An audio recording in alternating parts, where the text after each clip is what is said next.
ఈరోజు ఆంధ్రప్రదేశ్లోని 5 కోట్ల మంది పండగ వాతావరణంలో ఉన్నారు.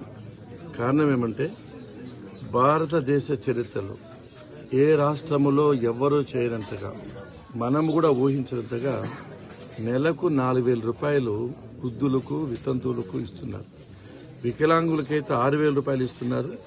కొంతమందికి 10,000, దీర్ఘకాలిక వ్యాధుల్లో 15,000 ఇస్తున్నారంటే నెల నెల ఉద్యోగస్తుకి ఏ విధంగా జీతం ఇస్తున్నారో తూచా తప్పకోకుండా 1వ తేదీ 6 గంటలకే తంచరిగా ఈ పెన్షన్ ఇస్తున్నారంటే ఇది చంద్రబాబు నాయుడు గారి యొక్క గొప్పతనం అని చెప్పి సందర్భంగా మేము గుర్తు చేస్తున్నాం. చిన్న పని కాదు. చిన్న చిన్న రాష్ట్రాలు, కేరళ ఇటువంటి రాష్ట్రాలకు ఉండే బడ్జెటే దీనికి సరిపోతుంది. అంటే 65,31,000 మందికి లబ్ధిదారులు ఉన్నారు.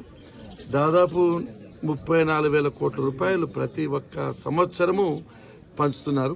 అంటే పేద ప్రజల పట్ల